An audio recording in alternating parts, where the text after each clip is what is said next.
Income tax CA inter 1, clubbing of income चल रहा था क्लास 2। क्लास 1 में पढ़ा सेक्शन 60 अपन ने, transfer of income without transfer of asset 61, revocable transfer, गलत ट्रांसफर, इसमें भी क्लबिंग का रूल है। लेकिन 62 जेन्युइन ट्रांसफर, इरिवोकेबल कोई क्लबिंग नहीं। रिवोकेबल का मीनिंग 63 सेक्शन में समझा रहा था। सेक्शन 64 शुरू किया। 64(1)(2) में क्या पढ़ा कि आपने वाइफ को या वाइफ ने अपने हस्बैंड को यानी लाइफ पार्टनर स्पाउस को किसी ऐसी कंपनी या फर्म में जॉब दिखा दिया है जिसमें उसका सब्सटेंशियल इंटरेस्ट है, तो वो बिना नॉलेज काम कर रहा है या कर रही है, उसको आने वाली सैलरी किस में जुड़ेगी? आप में। अगर क्वालिफिकेशन है तो क्लबिंग नहीं होगी, या 20% से कम कंट्रोल है आपका तो क्लबिंग नहीं होगी। पढ़ा अपने, चलें आगे। चलो एग्जांपल ले लिए थे अपने 3। अब आ गया सेक्शन 64(1)(4). क्या? Income of assets transfer to spouse. मान लो मैं ऐसे कह रहा हूं, राम ने मिसिस राम को, वाइफ को एफडी ट्रांसफर कर दी विदाउट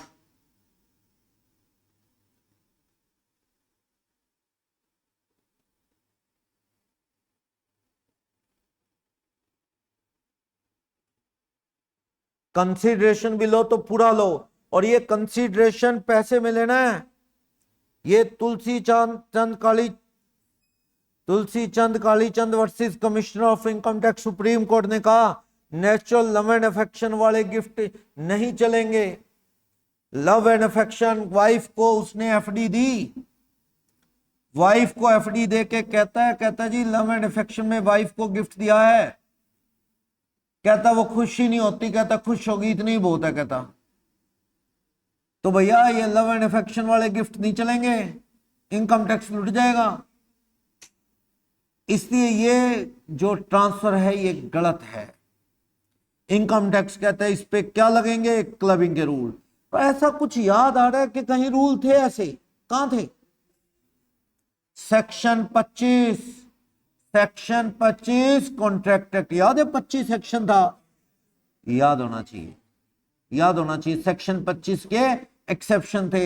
लव एंड अफेक्शन में अगर बेटे को वाइफ को कोई प्रॉमिस कर दिया बिना कंसीडरेशन भी कॉन्ट्रैक्ट वैलिड था, होगा कॉन्ट्रैक्ट एक्ट के अंदर। इनकम टैक्स कहता है हमारा अपना लॉ है, ठीक है ना, वो अपना लॉ है, उसका अपना लॉ है, हम अपने एंगल से सोचते हैं। इनकम टैक्स में ये लव एंड अफेक्शन वाला कंसीडरेशन नहीं चलेगा। पैसा, इनकम टैक्स कहता है क्या दो? पैसा, और वो भी कितना? पूरा। तुलसी चंद कालीचंद के केस में सुप्रीम कोर्ट ने कमिश्नर ऑफ इनकम टैक्स के केस में ही कहा, ये नोट्स में मैंने लगाया, ईसीआई ने केस नहीं लगाया हुआ। लगाना बनता है क्योंकि बच्चे के माइंड में कहीं ना कहीं कॉन्ट्रैक्ट एक्ट भी चल रहा होता है। सर क्या ये खुशी और ये प्यार, ये इनका कोई मीनिंग नहीं? क्या ये कंसीडरेशन सही नहीं? आज के टाइम में ये भी कंसीडरेशन होना चाहिए, पर इनकम टैक्स कहता है नहीं, कॉन्ट्रैक्ट एक्ट वाली बात नहीं। क्लियर? चलो, अगर हस्बैंड ने वाइफ या वाइफ ने हस्बैंड को कोई एफडी दे दी बिना कंसीडरेशन, वाइफ को उससे क्या रहा है? Interest on FD. Interest on FD, मान लो ये एफडी थी 4 लाख वाली, इस पे इंटरेस्ट आया वाइफ को कितना? 40,000 इंटरेस्ट आया। इनकम टैक्स कहता है 40 पे टैक्स कौन देगा?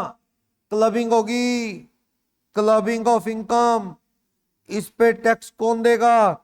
Taxable interest, taxable in the hands of Ram.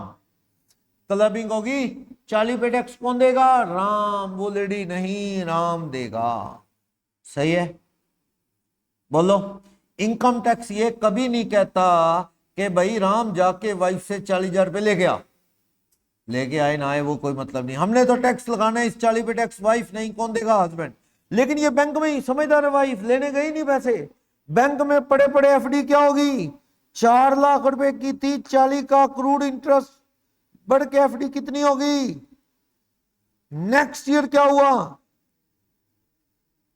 Interest on FD कितना आ गया?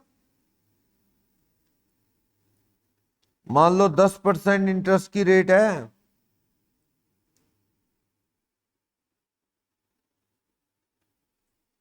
समझ गए? मान लो 10% इंटरेस्ट की रेट है तो 44,000। इनकम टैक्स कहता है 4 लाख वाली एफडी पे तो कितना आया? 40। इंटरेस्ट के ऊपर इंटरेस्ट कितना आया? 4। दैट इज, ये 4,000 क्या इनकम टैक्स ने कहा? That is accretion of income. Income पे income, income on income, income on, जैसे कंपाउंड इंटरेस्ट होता है। No clubbing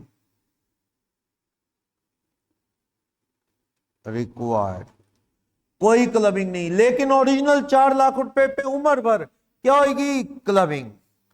clubbing with husband income. इस 40 पे टैक्स कौन देगा? 40 पे टैक्स कौन देगा? हस्बैंड।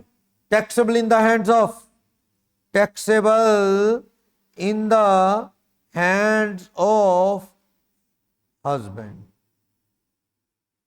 इस पे टैक्स हस्बैंड देगा। इस 4,000 रुपए पे टैक्स कौन देगी? Taxable in the hands of wife. इस 4,000 रुपए पे किसकी इनकम में जोड़ लो?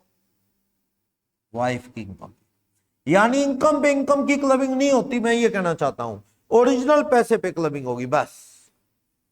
क्लियर? बोलो। वाइफ को हस्बैंड ने बोनस शेयर दिए, हस्बैंड ने वाइफ को क्या दिए? चलो ओरिजिनल शेयर थोड़े से क्या दे दिए?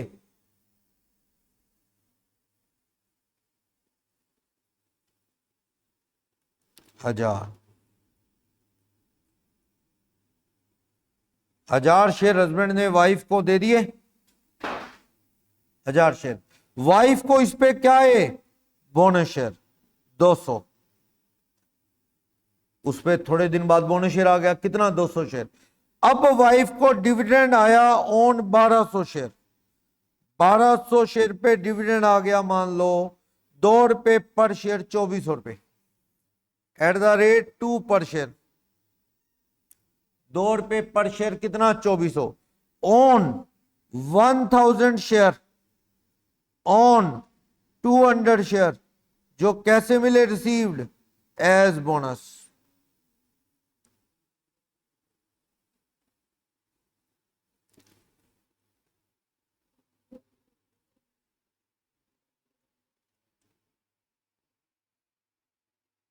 सही है? इस पे क्लबिंग होगी, क्लबिंग होगी। Taxable in the hands of husband, taxable for husband. Transferor को टैक्स देना है। इस 400 पे नो क्लबिंग रिक्वायर्ड, क्योंकि ये इनकम पे इनकम, यानी ओरिजिनल शेयर पे बढ़ी हुई इनकम, बढ़ी हुई एसेट, उस पे डिविडेंड आया, नो क्लबिंग। इसलिए टैक्सेबल किसके लिए होगी? Taxable in the hands of wife. Income tax कहता है हमने टैक्स थोड़ी छोड़ना है, टैक्स तो हमने लगाना है, पर ये किसकी इनकम मानी जाएगी? वाइफ की। समझ आया? बोलो कोई डाउट, कोई प्रॉब्लम? समझ आया? 6414, हस्बैंड ने वाइफ को या वाइफ ने हस्बैंड को कोई एसेट दी विदाउट कंसीडरेशन या without adequate consideration, income tax कहता है उस पे क्लबिंग होगी। बट एक्सेप्शन, अगर उस सेट पे और इनकम आई या वो सेट बढ़ी, तो बड़े हुए अमाउंट पे जो फ्यूचर में इनकम आएगी, क्रिएशन ऑफ इनकम, उस पे कोई क्लबिंग नहीं होगी। समझ आया? बोलो कोई डाउट, किसी को प्रॉब्लम? सही है? लेकिन मैं कहता हूं कंसीडरेशन लिया पर पूरा नहीं लिया, हस्बैंड ने वाइफ को 4 लाख वाली एफडी दी, ये कितने में दे दी? हस्बैंड ने ये एफडी दे दी 1 लाख रुपए में। 4 लाख वाली एफडी वाइफ को कितने में दे दी? 1 लाख। इनकम टैक्स कहता है क्यों, हमें भी दे दे 4 लाख वाली एफडी 1 लाख में। यानी वाइफ है इसलिए दी, ड्रामा के फ्री नहीं दी सर, मैंने पैसे लिए पर पूरे क्यों नहीं लिए? 4 लाख वाली एफडी है तो वाइफ से 4 लाख क्यों नहीं लिए? लाख लिए तो सुन ले राम, 3 लाख का मालिक आज भी तू है। लाख की मालिक कौन है? वाइफ। वाइफ को 40,000 रुपये आया तो भैया क्लबिंग होगी कितनी? 40,000 रुपये का ब्याज है ना, इंटरेस्ट कितने रुपए का है? 40,000 का। कितने रुपए की एफडी? 4 लाख पे। हस्बैंड आज भी मालिक है, 4 लाख माइनस 1 लाख, 3 लाख का। तो 30,000 रुपये पे टैक्स कौन देगा? 30 पे टैक्स कौन देने वाला है? राम। 30,000 रुपये राम। लेकिन नो क्लबिंग रिक्वायर्ड, कोई क्लबिंग नहीं होगी, कोई क्लबिंग नहीं। 40,000 इंटरेस्ट कितने की एफडी पे है?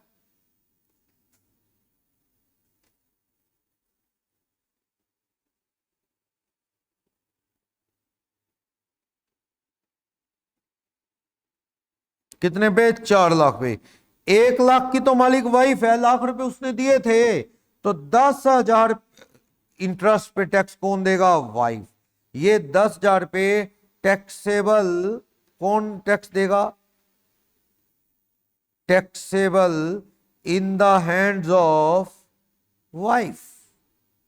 क्योंकि भैया 1 लाख की मालिक तो वाइफ ही, और कौन है? लाख रुपए की मालिक तो वाइफ ही है। 4 लाख वाली एफडी वाइफ को 4 लाख दो, 5 में दो, 8 में दो, सस्ती क्यों दे दी? 1 लाख में दे दी। इसका मतलब ये एडिक्वेट कंसीडरेशन नहीं है, सफिशिएंट कंसीडरेशन नहीं है। 4 वाली 3 90 में दे दी होती तो मान लेते इतनी कंसेशन तो बनती है, लेकिन इतना फर्क। तो इसका मतलब 3 लाख का मालिक हस्बैंड आज भी है, वाइफ ने लाख रुपए दिए हैं, वो सिर्फ लाख रुपए की मालिक है। तो भैया 4 लाख रुपए पे इंटरेस्ट 40,000, 3 लाख का मालिक हस्बैंड है, लाख रुपए की मालिक वाइफ है। तो रेशियो बनाओ, 30,000 रुपए पे क्या हो जाएगी? क्लबिंग। 30 पे टैक्स कौन देगा? हस्बैंड। 10 पे टैक्स कौन देगा? वाइफ। समझ आई? बोलो कोई डाउट? एडिक्वेट कंसीडरेशन लेना जरूरी होता है। क्लियर? पर क्लबिंग के रूल नहीं लगते अगर हस्बैंड ने विदाउट कंसीडरेशन या विदाउट एडिक्वेट कंसीडरेशन वाइफ को house property the.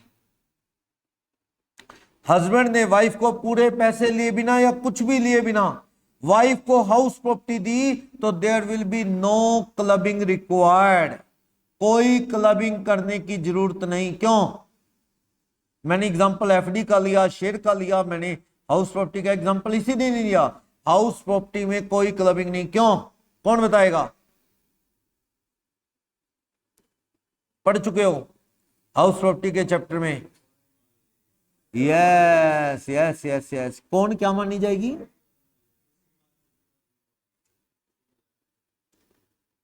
Husband will be treated as owner. भाई हाउस प्रॉपर्टी में याद होगा, लो हाउस प्रॉपर्टी में सेक्शन 27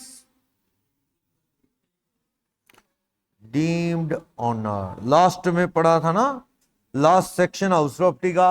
28 से तो पीजीबीपी शुरू हो गया, 28 से पीजीबीपी शुरू हो गया। चलो,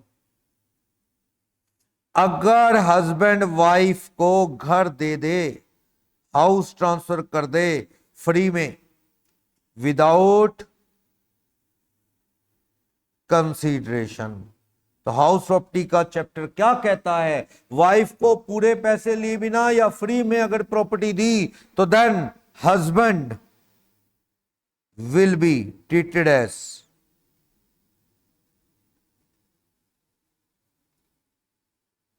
ये घड़ी किसका है? हस्बैंड का। टैक्स हस्बैंड को देना है किराए पे। तो क्लबिंग का चैप्टर होता तब भी वो यही करता। अगर ये सेक्शन 27 ना होता तो सेक्शन 6414 भी तो यही करता कि तूने वाइफ को फ्री में घर दिया है, पैसे नहीं लिए, इस घर पे क्या है? तेरा हक माना गया, किराए पे तू टैक्स दे, तब भी आंसर यही होता। लेकिन सेक्शन का फर्क है, जो सही है वो सही करें। एक बच्चा कहता है मैं दो नहीं याद रखता सर, बात तो आंसर तो एक ही है, टैक्स तो लगना ही है, हस्बैंड भी लगना है, हाउस प्रॉपर्टी हेड ही मानना जाना है, हेड भी, हेड नहीं बदला जाता। वाइफ को एफडी दी, वाइफ को उससे इंटरेस्ट आया, तो वाइफ के लिए अदर सोर्सेज, तो हस्बैंड के लिए भी क्या अदर सोर्सेज। घर दिया, घर वाइफ के लिए हाउस प्रॉपर्टी, हस्बैंड के लिए हाउस प्रॉपर्टी। शेयर दिए वाइफ को रिलायंस के, वाइफ ने अगले ही दिन बेच दिए, कैपिटल गेन भी इन the hands of husband taxable होगा, रहेगा कैपिटल गेन वही। तो इसलिए डीम्ड ऑनर से सर क्या फर्क पड़ा, बताया क्यों है, तो भैया रूल तो बताना पड़ेगा ना, सही चीज है क्या नहीं। वही बात है, हेड कहता अच्छा 222C में ये कैपिटल गेन में लेस कर लो, ये डीम डिविडेंड है, तो अदर सोर्सेज में टैक्स लगेगा, मतलब टैक्स तो लगेगा। बात ये है कैपिटल गेन में कम हो गया, उस उधर चला गया अदर सोर्सेज। लेकिन मैं कहना चाह रहा हूं, अगर हस्बैंड ने वाइफ को, वाइफ ने हस्बैंड को, यानी स्पाउस को विद और without adequate consideration, with adequate consideration या विदाउट कंसीडरेशन प्रॉपर्टी दी, हाउस प्रॉपर्टी दी, तो उससे आने वाली इनकम पे टैक्स ट्रांसफर ने देना है, वो तो डीम्ड ऑनर ही वही माना जाएगा। तो क्लबिंग की जरूरत क्या है, वैसे कर भी लेते तो भी यही आंसर आता, पर क्यों करें जब रूल ही नहीं है। डीम्ड ऑनर है, मालिक ही उसको माना गया है। क्लियर। इस घर में रेंट आया वाइफ को 5,000 रुपये महीना,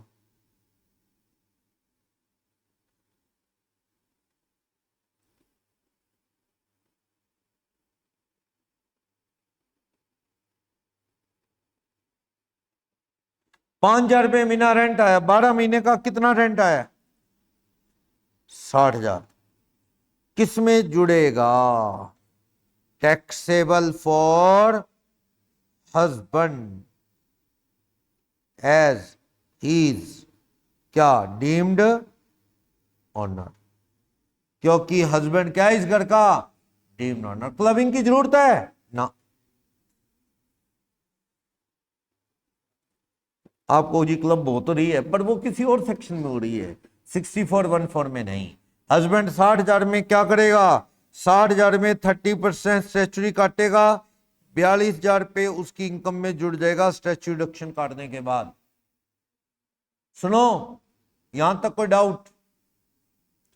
लेकिन आपको याद होगा सेक्शन 27 ये भी कहता था, अगर हस्बैंड ने वाइफ को घर दिया in the agreement to live apart, house property transfer to wife in agreement to live apart,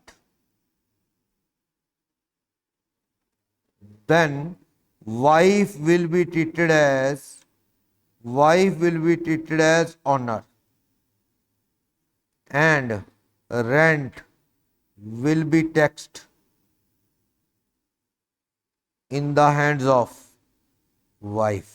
यानी ना तो कोई क्लबिंग होनी, ना ही हस्बैंड को उसका ओनर माना जाना, वाइफ टैक्स देगी। यानी यहां फ्री में वाइफ को घर दे दिया in the agreement to live apart, बताया था अग्रीमेंट टू लिव अपार्ट क्या होता है, झगड़ा है दोनों में, कोर्ट कहता है फॉर द टाइम घर दे दे वाइफ को, क्योंकि वो कह रही है मैं इस पागल के साथ नहीं रहती, मर्डर कर देगा ये, या मारने की कोशिश की है सर, गला दबाया था इसने। तो जब तक डिवोर्स नहीं होता कोर्ट कहता भाई ठीक है सारी बातें तुम्हारी सुन ली हमने, और डिवोर्स ऐसे थोड़ी होता है सुबह आओ दोपहर में डिवोर्स लेके चले जाओ, इतना आसान नहीं है, टाइम लगेगा, 6 महीने बाद दोबारा आना। वाइफ कहती सर 6 महीने में कहां रहूंगी, ये तो मार डालेंगे। जज कहता है टिल देन, जब तक कोई आगे ना डिसीजन हो इसको अलग कर दे दो, इसलिए दिया है, यह रजामंदी से दे दिया। फिल्मी दुनिया में होता है ना, वो क्या है पैसे की कोई कमी नहीं होती, वो अलग घर में वाइफ बिना डिवोर्स की रहती है, उनका आपस में सेटलमेंट हो गया भी ठीक है यार डिवोर्स की जरूरत नहीं, लेकिन तुम अपने रास्ते में अपने रास्ते, उसे घर दे देता तू रह जा, आखिर कभी तो वाइफ थी, उसको दे दिया है। अग्रीमेंट टू लिव अपार्ट, क्या कोर्ट कचहरी ड्रामा करना जरूरी है, पता है कोर्ट कचहरी की जरूरत कब पड़ती है, जब दोनों में से कोई आगे शादी करना चाहता हो, दोनों का मन भर गया है कि शादी से, और ना वो जेंट ना वो लेडी शादी करना ही नहीं चाहते, और कहते क्यों फिर कोर्ट में ड्रामा करें जाके ऐसी फालतू में, जब हमने और शादी तो करनी नहीं, बस अलग रहना शुरू कर देते हैं, कॉम्प्रोमाइज हो जाता है फैमिलीज के बीच। पर ये ना बड़ा खतरनाक होता है, डिवोर्स ले लेना पड़ेगा, क्योंकि कल को वो और प्रॉपर्टी खरीदे तो वो वाइफ ही है, वो दिक्कतें होती हैं। चलो, सिरसा में बड़े केस हैं कि भाई डिवोर्स के बिना ही 20-20 साल हो गए लोगों का डिवोर्स हुआ नहीं, क्योंकि जैसे झगड़ा रहता है तो जब तक लेडी ना चाहे ना डिवोर्स नहीं होता। वो जो लड़की वाले हैं वो चाहते नहीं कि डिवोर्स हो, क्योंकि उन्होंने सोच रखा है भी लड़की की दोबारा करनी नहीं हमने शादी, और इसकी जिंदगी बनने नहीं देंगे हम। भैया डिवोर्स लेके और शादी करे, वो डिवोर्स ही नहीं लेने देते, केस पे केस, तारीख पे तारीख, 20-20 साल हो गए। एक आदमी कोर्ट में जाता है, दाढ़ी बड़ी हुई है, शेर बूढ़ा हो चुका है, उस पे लड़की छेड़ने का केस होता है। जज कहता है तेरे को शर्म नहीं आती, इस उम्र में भी लड़की छेड़ता है? वो जज कहते ये आपकी वजह से अजय साहब, जब मैंने लड़की छेड़ी थी 18 साल का था, आज 50 का हो गया, कोर्ट में केस चल रहा है। बोलो, ये रियलिटी हमारे लोग की। वो बाबा बन गया अब, और केस चला था तब जब वो यंग था, धक्के खा खा के कोर्ट में मजाक बन गया। यही होता है हमारे कोर्ट में ना, केस ऐसे ही चलते हैं। चलो, ये डिवोर्स के केस ही है। मैं सिरसा में जानता हूं ऐसी 2-3 फैमिलीज जिसमें लड़कियों ने जेंट्स को डिवोर्स नहीं दिया, हस्बैंड को, वो सारी उम्र लड़ते रहे, भी डिवोर्स मिल जाए पीछा छुटे, हम और शादी करें। वो कहती ना मैं करूंगी ना तुझे करने दूंगी। वो भी 20-20 साल केस चलता रहा, उम्र ही निकल गई, अब तो शादी करनी क्या है जी। ये बड़े केस हैं, जब तक लेडी ना चाहे डिवोर्स जल्दी होता नहीं है, ये सिस्टम है। हाँ, लेडी चाहे डिवोर्स जल्दी हो जाता है। चलो, तो समझ आया? ये सेक्शन 6414 क्या कहता है? ये सेक्शन कहता है हाउस प्रॉपर्टी को छोड़ के हस्बैंड ने वाइफ को, वाइफ ने हस्बैंड को कोई चीज विदाउट एडिक्वेट कंसीडरेशन दी है तो क्लबिंग होगी। हाउस प्रॉपर्टी छोड़ के क्यों? वही कि हाउस प्रॉपर्टी अगर हस्बैंड ने वाइफ ने हस्बैंड को ट्रांसफर की तो सेक्शन 27 ट्रांसफर को ही ओनर मानता है, तो क्लबिंग की जरूरत ही क्या है? हस्बैंड ने वाइफ को फ्री में प्रॉपर्टी दी तो हस्बैंड इज डीम्ड ओनर, तो टैक्स हस्बैंड नहीं देना है, क्लबिंग की कोई जरूरत नहीं। और लेकिन सेक्शन 27 में लिखा था अग्रीमेंट टू लिव अपार्ट में घर दिया, अग्रीमेंट टू लिव अपार्ट में घर दिया तो उसमें कोई डीम्ड ओनर हस्बैंड नहीं माना जाएगा। वाइफ को दिया तो वाइफ ही ओनर, किराया आएगा तो वाइफ टैक्स देगी। अच्छा पॉइंट है ये। नेक्स्ट कह रहा है कि भाई क्लबिंग के रूल कब नहीं लगेंगे? कहता है इसमें it shall not be applicable if transfer is for adequate consideration. फिर वही बात, मान लो मैंने अपनी वाइफ को पूरे पैसे लेके एक एफडी दे दी या एक प्लॉट दे दिया, चलो बताना, एक प्लॉट है बढ़िया, पार्किंग पुर्किंग के लिए किराए पे चढ़ता है, किसी मॉल के पास में ही है, कई बार लॉटरी लग जाती है बंदे की ऐसी, कईयों के जमीनों के आसपास मॉल बन गया तो वो खाली प्लॉट ही किराए पे चढ़ते हैं पार्किंग के लिए, दिन में 5-7 हजार रुपये तो वो किराए का कमा जाते हैं। ये हिसार चले जाओ, आप बठिंडा चले जाओ, वो ऐसे ही है। प्राइवेट लोगों ने आस पड़ोस वाली जमीनों पे क्या बना दी? पार्किंग। मान लो मैंने वाइफ को एक प्लॉट दे दिया और उसके पूरे पैसे ले लिए, 20 लाख का प्लॉट था, लगभग 20 लाख ले लिए मैंने। अब कोई क्लबिंग होगी? सवाल ही नहीं पैदा होता, पूरे पैसे तो ले लिए, वाइफ ओनर है। चलो मैं कहता हूं वाइफ को मैंने प्लॉट दे दिया, लगभग 20 लाख स्टैम्प वैल्यू वाला फ्री में दे दिया वाइफ को, और वाइफ ने उससे किराए पे चढ़ा के, खाली प्लॉट को भी किराए पे चढ़ जाता है, हाँ खाली प्लॉट किराए पे चढ़ा के साल में 5 लाख रुपए इनकम आई वाइफ को, कौन देगा टैक्स बताओ? ये कह रहे हैं हस्बैंड देगा टैक्स क्योंकि फ्री में दिया प्लॉट। पर ये किस सेक्शन में कवर होगा? 27 या 6414? 6414। क्यों? क्योंकि हाउस प्रॉपर्टी नहीं है, there must be a building, खाली प्लॉट है। 6414 विदाउट कंसीडरेशन है, टैक्स किसको देना है? हस्बैंड को। क्लबिंग के रूल लगेंगे, ठीक है। चलो लव,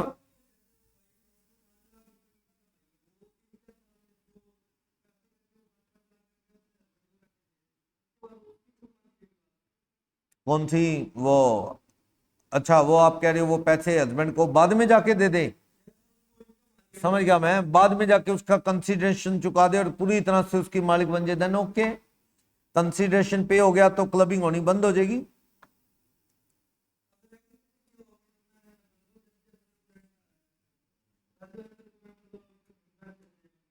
फिर जब जितने जितने देते जाओगे उतना उतना रेशो बदलता जाएगा। भाई मान लो 20 लाख की प्रॉपर्टी है, साल बाद आपने 2 लाख रुपए दे दिए हस्बैंड को, 18 नहीं दिए ना, तो 18 का मालिक हस्बैंड, 2 की मालिक तुम, तो 18 और 2 की रेशो में क्लबिंग का देख लो। अगले साल 2 और दे दिए, 4 दे दिए, 16 का मालिक हस्बैंड, 4 का मालिक वाइफ, इस तरह रेशो। चलो सेकंड, हस्बैंड वाइफ का रिलेशन दोनों वक्त होना चाहिए, दोनों वक्त, असेट देते वक्त भी और इनकम आते वक्त भी। अगर relationship of husband wife doesn't exist at both the occasion, तो no clubbing is required to be made. मतलब समझे? जब वो हस्बैंड वाइफ थे, जब वो हस्बैंड वाइफ थे तब हस्बैंड ने प्लॉट दिया था। जब क्या थे, बढ़िया लाइफ जी रहे थे, तब प्लॉट दिया था वाइफ को। क्लबिंग किसमें होती होती रहेगी? इनकम हस्बैंड में, प्लॉट की। लेकिन थोड़े 3 साल बाद ही वाइफ का क्या हो गया, हस्बैंड वाइफ का डिवोर्स, प्लॉट अभी लेडी के पास ही है, डिवोर्स हो गया। अब क्लबिंग होनी बंद, क्योंकि जब वो प्लॉट दिया था तब तो वो हस्बैंड वाइफ थे, लेकिन इनकम आते वक्त वो हस्बैंड वाइफ नहीं, डिवोर्स हो गया। तो क्लबिंग होगी नहीं, उस पर टैक्स कौन देगा? वो लेडी, क्योंकि वो वाइफ और वो हस्बैंड नहीं रहा। एक बंदा कहता है ऐसे तो सर बढ़िया शादी से जस्ट पहले दे देगा ना, शादी होने वाली है, होने वाली वाइफ यानी फियांसी को, वो क्या है, शादी हो चुकी है, एंगेजमेंट हो चुकी है, शादी होने वाली है, महीना पहले वो वाइफ को कोई एफडी दे दे, एफडी दे दे, शेयर दे दे, प्लॉट दे दे, शादी बाद में हो रही है, तो वो कह देगा कि जब शादी हुई, इनकम आई, तब तो हस्बैंड वाइफ थे, लेकिन उससे पहले जब प्रॉपर्टी दी तो हम हस्बैंड वाइफ नहीं थे भाई, क्लबिंग ना करो। सही कह रहे हैं, क्लबिंग तो नहीं हो सकती, क्योंकि दोनों वक्त हस्बैंड वाइफ का क्या होना चाहिए, relation, at the time of transfer of assets, at the accrual of income. जब इनकम आई उस लेडी को वो वाइफ है, लेकिन जब वो सेट बनी तो अभी फियांसी है, अभी शादी नहीं हुई है। हाँ यस, पंगा ये है कि वो 56 to 10 में चला जाएगा, वो लेडी लेगी नहीं अगर इनकम टैक्स पढ़ी लिखी हुई तो, कि तू तो मेरे को शादी से पहले ही बर्बाद कर रहा है। टैक्स क्या है, ये पूरी पूरा प्लॉट मेरी इनकम में जोड़ देगा इनकम टैक्स 56 to 10। तो ओहो, कहता है यार ये तो मुझे ध्यान नहीं रहा, मैंने सोचा था शादी से पहले प्लानिंग करके टैक्स बचाएंगे। भैया दिक्कत है, दिक्कत है 56 to 10 में। सही है ये चीज तो याद रखना, ये वाला पॉइंट इसलिए कि आजकल काम का नहीं रहा कि शादी से जस्ट पहले, हाँ शादी से जस्ट पहले ऐसी चीज दे दो ना जो क्या है 56 to 10 में नहीं आती। मान लो क्या दे दो, कार दे दो जो टैक्सी के तौर पे चलती है, कमर्शियल बस दे दो। हस्बैंड के पास एक नई बस है, आपको जी गिफ्ट भी देना था तो बस देनी थी। चलो मान लो भैया प्लानिंग है, समझदार हस्बैंड वाइफ है, कहता जी वो टैक्स तो बचाना है, तुम हाउस वाइफ बनोगी तो इसलिए तुम्हारी इनकम तो है नहीं। हस्बैंड के पास एक बस है, बस किराए पे जाती है, हस्बैंड होने वाली वाइफ को, फियांसी को बस दे देता है, बस से किराया आ रहा है, तब जब शादी होगी तो क्लबिंग होगी क्या? हाँ जी क्लबिंग होगी, बोलो। क्लबिंग नहीं होगी, क्यों नहीं होगी? क्योंकि बस, सॉरी क्लबिंग नहीं होगी, क्यों नहीं होगी? क्योंकि शादी से पहले वो हस्बैंड वाइफ नहीं है, किराया आते वक्त बस का हस्बैंड वाइफ है, लेकिन दोनों वक्त रिश्ता होना चाहिए हस्बैंड वाइफ का, क्लबिंग नहीं होगी। और 56 to 10 से भी बच गए क्योंकि बस एक कैपिटल असेट नहीं है। अदरवाइज इस केस में क्या लग सकता है, अदरवाइज इस केस में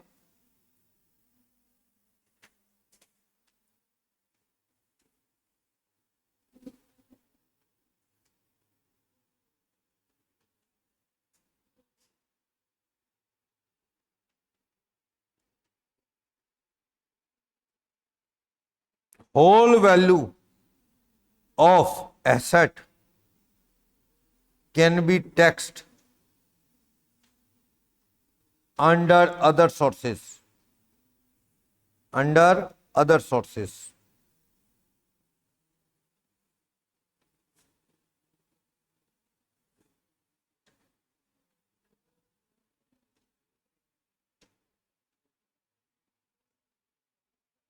समझ गए? लिख लिख दिया भैया, इसमें बच के रहना, 56 to 10 लग सकता है, वो फैंसी की इनकम में जुड़ जाएगी अगर कोई चीज दोगे तो। लेकिन ऐसी चीज दे देना जिसपे 56 to 10 लगता ही नहीं, फिर क्या करेगा इनकम टैक्स? फिर तो कोई दिक्कत नहीं है। जो लेडी को पिन मनी मिलती है, पिन मनी समझते हो? हस्बैंड रोजमर्रा के लिए कोई पैसे वाइफ को दे जाता है कि भैया दाल रोटी के लिए, घर में आके कहते हैं हाँ लाओ शाही पनीर, कहां से लाएगी हो, पैसे दे के जाओ। ठीक है, जो पैसे दिए हैं उसको लेडी ने बचा लिया है। इंटरेस्टिंग, लेडी को रोज 1000 रुपए दे जाता है वाइफ को, वाइफ 200-300 में खर्चा चला लेती है, 600-700 बचा लेती है रोज के। महीने के कितने हो गए? 18,000। साल के कितने हो गए? 2 लाख। उसको बैंक में डाल देती है, उस पे कोई क्लबिंग नहीं। पर भैया ऐसा नो, पिन मनी मतलब तुम्हारे लाइविंग स्टैंडर्ड के अकॉर्डिंग रीजनेबल। पता लगता है रोज 5,000 रुपए दे जाता है, वाइफ 300 रुपए खर्चती है, 4700 रुपए बच जाते हैं। महीने में कितने हो गए? लगभग 1.5 लाख। साल में कितने हो गए? 18 लाख। कहते पिन मनी है। इनकम टैक्स कहता कोई पिन मनी नहीं है। पिन मनी इतनी बचती है क्या? दाल रोटी के लिए थोड़े बहुत पैसे, देखो ये सही कह रहा हूं, कुछ फैमिली में कल्चर होता है ऐसा, देखा होगा आपने, वहां बिजनेसमैन है हस्बैंड, वो रोज थोड़े बहुत पैसे वाइफ को दे जाता है, बच्चे चॉकलेट टॉफी चूरन मांगते हैं, उनको वो भी लेके देने हैं, ठीक है, बच्चों को कुछ और घर का राशन लेना है, दे जाता है थोड़े बहुत पैसे, उसमें से बचा लिया तो वो उसको बचा बचा के आगे इन्वेस्ट कर दे तो कोई क्लबिंग नहीं। पर हिसाब से देके जाना, कहीं आम मनी को पिन मनी का नाम मत दे देना। शेप चेंज 6414 तब भी लगता है, shape change, shape of asset change होगी। हस्बैंड ने वाइफ को एफडी दी, वाइफ ने उस एफडी से बेच के क्या ले लिए? शेयर। शेयर से आने वाला डिविडेंड भी तो क्लब होगा। हाँ होगा। हस्बैंड ने वाइफ को 10 लाख रुपए दिए कैश, वाइफ ने उससे खरीद लिया एफडी या फिर कोई प्लॉट, उस या शेयर, उस प्लॉट से आने वाला रेंट या शेयर से आने वाला डिविडेंड भी क्या होगा? क्लब। चीज तो वही है, हस्बैंड की पैसे हैं और क्या है, नेचर बदली है उसकी। अगर ये वाले पे टैक्स नहीं लगाओगे तो बड़ा आसान हो गया फिर तो टैक्स चोरी करना। हस्बैंड वाइफ को कोई चीज देगा, वो उसे बेच के कोई और सेट खरीद लेगी, कहेगी ये सेट थोड़ी दी थी, तो भैया उस सेट की भी क्लबिंग होगी, आखिर वो हस्बैंड के पैसे से ही तो खरीदी है। समझ गए? एग्जाम्पल दे रहा है, पढ़ो। मिस्टर ईश्वर ने डिबेंचर दिए वाइफ को फ्री में, आफ्टर सम टाइम वाइफ ने डिबेंचर के बदले में क्या ले लिए? कंपनी से कन्वर्ट करवा के शेयर या बेच के शेयर। उस शेयर पे आने वाला डिविडेंड भी मिस्टर ईश्वर में क्या होने वाला है? क्लब होने वाला है। वो डिविडेंड भी ईश्वर में क्लब होगा। सही है? बोलो कोई डाउट? अगर हस्बैंड ने वाइफ को शेयर दिए, वाइफ ने 4 दिन बाद ही वो शेयर बेच दिए, 4 दिन बाद ही शेयर बेच दिए, शेयर बेच के आने वाला कैपिटल गेन भी क्या है? इन the hands of husband taxable है। हस्बैंड ने वाइफ को ज्वेलरी दी फ्री में, ले सकता है ज्वेलरी वाइफ, हाँ 56 to 10 में भी कोई दिक्कत नहीं। ज्वेलरी दी वाइफ ने, वो ज्वेलरी लॉकर में रख के लॉक कर दी। कोई इनकम आ रही है क्या वाइफ को उस ज्वेलरी से? नहीं ना। क्लबिंग के रूल लगेंगे ना? कोई नहीं लगेंगे, इनकम ही नहीं आ रही जब। चले आगे, आगे चलो। क्रॉस ट्रांसफर, भैया अगर ऐसा कुछ हुआ, एक्स और वाई, मिसिज एक्स इसकी वाइफ को गिफ्ट दे रहा है, वो इसकी वाइफ को गिफ्ट दे रहा है, कहता अपनी अपनी वाइफ को गिफ्ट देंगे तो क्लबिंग के रूल लग जाएंगे, एक दूसरे की वाइफ को गिफ्ट दे देते हैं। और एक बात बताओ, एक दूसरे की वाइफ को गिफ्ट दे तो दो, लेकिन 56 to 10 का क्या करोगे? 56 to 10 का क्या करोगे? 56 to 10 तो फंसा लेगा। क्यों? क्योंकि वो कहते हैं रिलेटिव नहीं है, गिफ्ट लेने वाले की क्या मान ली जाएगी? इनकम, है ना, अदर सोर्सेस। पर मैं कह रहा हूं कि अगर एक दूसरे की वाइफ को ऐसी सेट दे दी गई जो 56 to 10 में नहीं, या फिर क्या, सुनो एक केस लो, थोड़ा चेंज करता हूं। मिसिज एक्स है ना, जो मिसिज एक्स, मिसिज एक्स क्या है? इसकी बहन है, वाई की सिस्टर है मिसिज एक्स। और मिस्टर एक्स ने क्या कर दिया? मिस्टर एक्स ने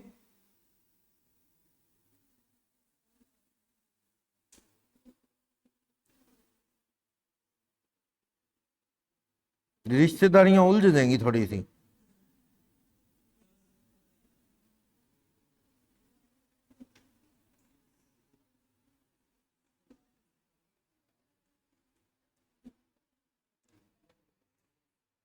सुनो, वाई ने मिसिज एक्स को, जो कि उसकी सिस्टर लगती है, उसको गिफ्ट दिया, और एक्स ने क्या है? वाई के माइनर बच्चे को गिफ्ट दिया। ये क्या है? एक्स क्या है? नेफ्यू ऑफ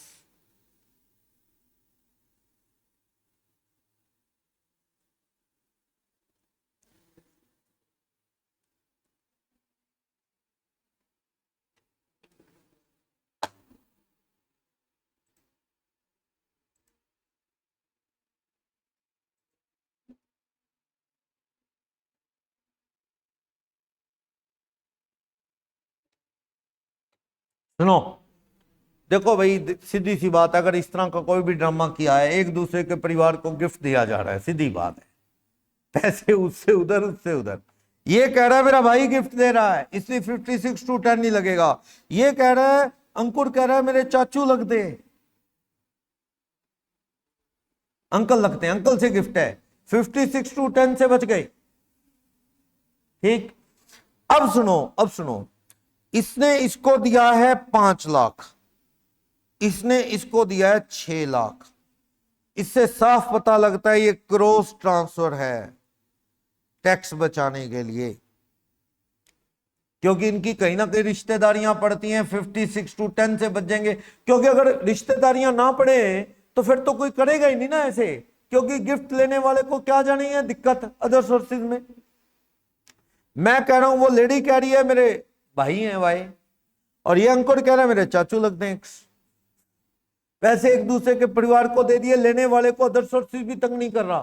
तो इसमें इनकम टैक्स कह रहा है, अगर इस पे 10% इंटरेस्ट आता है, एफडी करवा दी गई, इस पे भी 10% इंटरेस्ट आता है 50,000, इस पे कितना आता है 60, क्लबिंग होगी। अपने अपने पर्सन में जोड़ दो, इसके पैसे इसमें जोड़ दो, सॉरी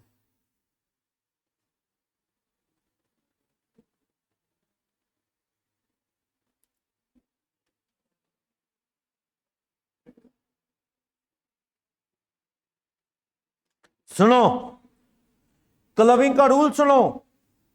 इसमें क्लबिंग क्रॉस ट्रांसफर में ऐसे नहीं होनी कि ये लेडी मिसिज एक्स की इनकम जाके वाई में भाई में जुड़े, ना ना, अपने अपने हस्बैंड में, अपने फादर में, ऐसे। यानी इस बच्चे की जो इनकम है, इस वजह से इस बच्चे को आई एक्स है, क्योंकि वाई ने मिसिज एक्स को दिया था कुछ। इनकम टैक्स कहते हैं ये क्रॉस ट्रांसफर है, अदल बदल किया है गिफ्ट, अदल बदल आपने चीजें दी हैं। तो इनकम टैक्स कहता है कि मिसिज एक्स को जो इनकम आएगी वो क्रॉस ट्रांसफर की वजह से उसके खुद के हस्बैंड में जुड़ जाएगी, बच्चे को जो इनकम आएगी उसके खुद के पापा में ऐड हो जाएगी 50,000। वैसे 60 क्यों नहीं हुई? क्योंकि क्रॉस ट्रांसफर 5 लाख का ही माना जाए। इसने इसको कितना दिया? 5 लाख, इसने इसको 6 लाख, यानी लाख रुपए को जेन्युइन ट्रांसफर माना जाए। अदले बदले में तो 5 लाख ही मानो, तो 5 लाख से आने वाली इनकम वाई में जुड़ेगी बच्चे वाली, और मिसिज एक्स की इनकम उसके हस्बैंड में जुड़ेगी 5 लाख की 50,000। यानी सिर्फ 5 लाख की इनकम की ही क्लबिंग करनी है, बाकी इनकम जेन्युइन ट्रांसफर की मान लो। सही है? बोलो क्रॉस ट्रांसफर का केस समझाया। क्रॉस ट्रांसफर ये एग्जांपल दे रहा है, पढ़ लो। क्रॉस ट्रांसफर का एग्जांपल नंबर 1, ए ने गिफ्ट में लाख रुपए अपने भाई की वाइफ को यानी भाभी को दिए, मिसिस बी, भाई का नाम बी होगा, मिसिस बी को दिए, which was use by her for purchase of house. एक बंदे ने अपनी भाभी को गिफ्ट में घर दे दिया, अब वो ले रही अपने देवर या जेठ से, तो वो क्या है 56:10 में कोई दिक्कत नहीं है। हस्बैंड के भाई से ले रही है तो पैसे वो क्या है 56:10 में कोई दिक्कत नहीं। लेकिन इनकम उस हाउस की मिसिस बी की जो 8,000 है ना, और मिस्टर बी ने क्या किया बदले में, ए के बच्चे को लाख रुपए दे दिए। समझ गए? ए ने मिसिस बी को अपनी भाभी को घर दे दिया, कहता है, और बी ने ए के माइनर बच्चे को लाख रुपए दे दिया, तो जिससे इंटरेस्ट आ रहा है 6,000।